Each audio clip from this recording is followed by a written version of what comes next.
Hello friends, welcome to my channel. Friends, आज की इस वीडियो में मैं आपको बताऊंगा कि साउथ चाइना सी क्या है, साउथ चाइना सी भारत के लिए इम्पोर्टेंट क्यों है और साउथ चाइना सी विवाद क्या है, क्या इशू है साउथ चाइना सी में।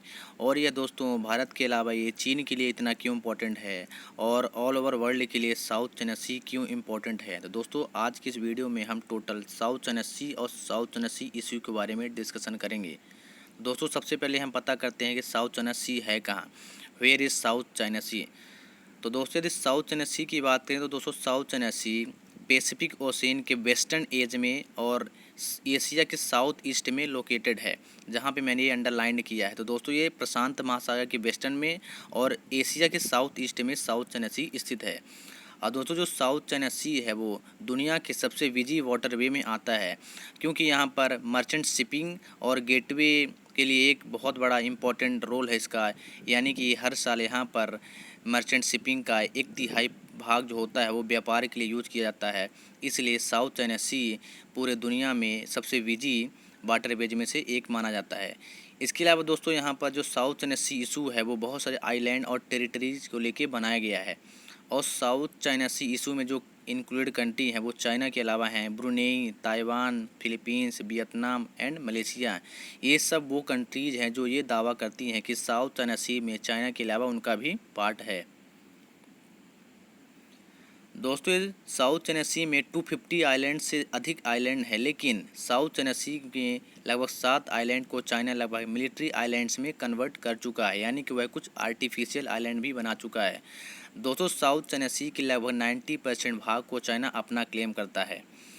इसके अलावा दोस्तों, मैं आपको बता दूं कि चाइना ऐसा क्यों करता है, क्योंकि इसका रीज़न ये है कि चाइना का जो 80% जो एनर्जी इंपोर्ट है वो साउथ चाइना सी के थ्रू ही होता है। केवल 80% एनर्जी का जो ट्रेड होता है वो साउथ चाइना सी के ही होता है।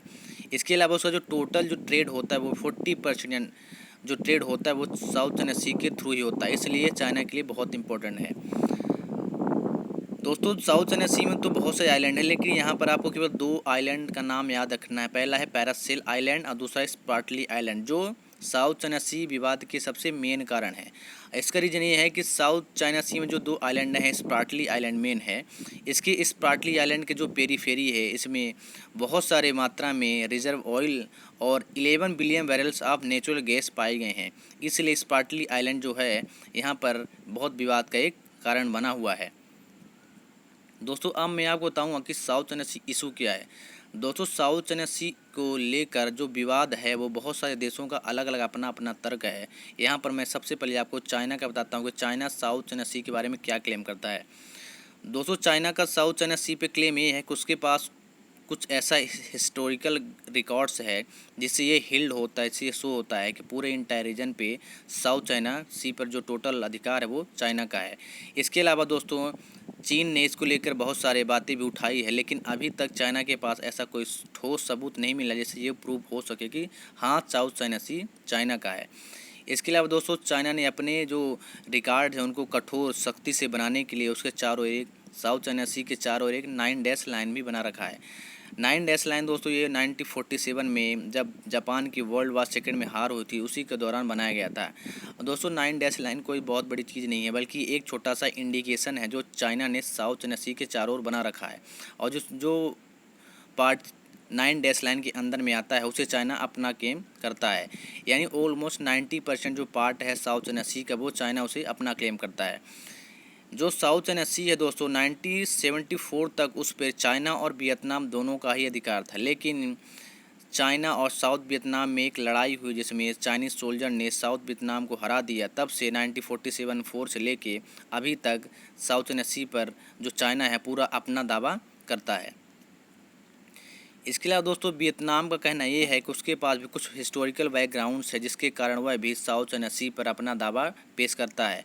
और उसका सबसे बड़ा रीज़न ये भी है वियतनाम का कि 1970s में जब वियतनाम का चाइना के साथ रिलेशन ख़राब होने लगे थे, तब वियतनाम ने भी साउथ चाइना सी पर अपना क्लेम करना स्टार्ट कर दिया था।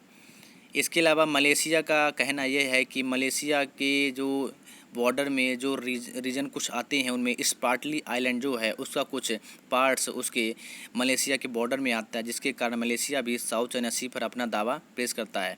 इसके अलावा जो छोटे मोटे देश जैसे इंडोनेशिया, फिलीपींस, ब्रुनेई, ये इस कारण साउथ चाइना सी पर अपना क्लेम पेश करते हैं कि साउथ चाइना सी का कुछ पार्ट इनके एक्सक्लूसिव स्पेशल इकोनॉमिक जोन में आता है।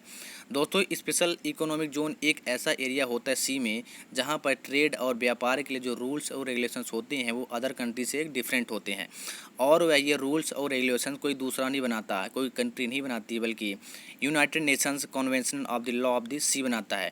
दोस्तों, यह एक ऐसा ऑर्गेनाइजेशन है जो कि सी में किसी कंट्री के राइट्स और रिस्पॉन्सिबिलिटी को डिनोट करता है, यानी कि वहाँ के जो रूल्स और रेगुलेशंस हैं, कैसे ट्रेड और व्यापार करना है, सी में कितना राइट्स होना चाहिए किसी देश का, किया गया उसकी रिस्पॉन्सिबिलिटी है, यह united nations convention on the law of the sea decide करता है। इसी के तहत Indonesia, Philippines, Brunei south China sea पर यह दावा करते हैं कि साउथ चाइना सी का कुछ पार्ट उनके स्पेशल इकोनॉमिक जोन में आता है, इसलिए साउथ चाइना सी पर उनका भी अधिकार है। दोस्तों, अब मैं आपको बताऊंगा कि साउथ चाइना सी इतना इम्पोर्टेंट क्यों है। तो दोस्तों, साउथ चाइना सी का सबसे बड़ा इंपॉर्टेंट ये है कि साउथ चाइना सी में लगभग 10% फिशर जोन यानी मछली का व्यापार होता है, जो कि बहुत सारे पीपल्स के फूड के लिए एक सबसे अच्छा सोर्स है। इसलिए साउथ चाइना सी सबसे ज़्यादा इंपॉर्टेंट माना जाता है, इसलिए इतनी सारी कंट्रीज साउथ चाइना सी पर अपना क्लेम पेश करती है। इसके अलावा स्पार्टली आइलैंड और पैरासेल आइलैंड को छोड़ दिया जाए तो साउथ चाइना सी के बहुत सारे पार्ट्स में मेजर क्रूड ऑयल और नेचुरल गैस का भंडार है, इसलिए भी यह इंपॉर्टेंट है। इसके अलावा इसका सबसे बड़ा रीज़न ये है कि साउथ चाइना सी में जो स्पार्टली आइलैंड आता है उसमें 11 जो बिलियन 1 करोड़ के बराबर होता है, 11 बिलियन बैरल्स जो नेचुरल गैस का रिजर्व है। इसके अलावा बहुत बड़ी मात्रा में ऑयल का भी रिजर्व है, इसलिए साउथ चाइना सी इम्पोर्टेंट माना जाता है। इसके अलावा दोस्तों, जैसे मैंने आपको बताया कि हर साल साउथ चाइना सी से लगभग 1/3 जो कमर्शियल शिप होता है वो पास होता है, इसलिए शिपिंग लेन के लिए भी एक स्ट्रेटली इम्पोर्टेंट हो जाता है। यदि हम दोस्तों इंडिया की बात करें तो इंडिया हर साल अपने आसियान कंट्री से ट्रेड करने के लिए 50 to 55% जो टोटल ट्रेड होता है वो साउथ चाइना सी के थ्रू ही होता है। इसलिए दोस्तों साउथ चाइना सी भी भारत के लिए भी एक इम्पॉर्टेंट स्ट्रेटेजिक प्लेस बन जाता है। और यदि चाइना की बात करें दोस्तों, चाइना का 80% केवल एनर्जी जो होता है वो साउथ चाइना सी के थ्रू ही होता है। इसके अलावा चाइना का टोटल 40% जो टोटल ट्रेड होता है वो साउथ चाइना सी के थ्रू ही पास होता है। ये सब रीजन्स हैं जो कि ये डिनोट करते हैं कि साउथ चाइना सी भारत के लिए क्यों इम्पोर्टेंट है, चाइना के लिए क्यों इम्पोर्टेंट है। अब चूँकि पूरा 1/3 जो व्यापार होता है वो टोटल साउथ चाइना सी के थ्रू ही होता है, इसलिए दोस्तों यह है पूरे वर्ल्ड के लिए भी इम्पोर्टेंट बन जाता है। तो दोस्तों, this is all about South China Sea and what is the issue of South China Sea, and I have told you all about South China Sea issue and why is so important of South China Sea. So video अच्छा लगा हो तो दोस्तों video को like कर देना, और यदि आप मेरे चैनल पर नए हैं तो मेरे चैनल को सब्सक्राइब कर देना, साथ में बेल आइकन को प्रेस कर देना, जिससे मेरे हर एक वीडियो का अपडेट आप तक आता रहे। तब तक के लिए बी सेफ, बी अलर्ट। धन्यवाद। जय हिंद।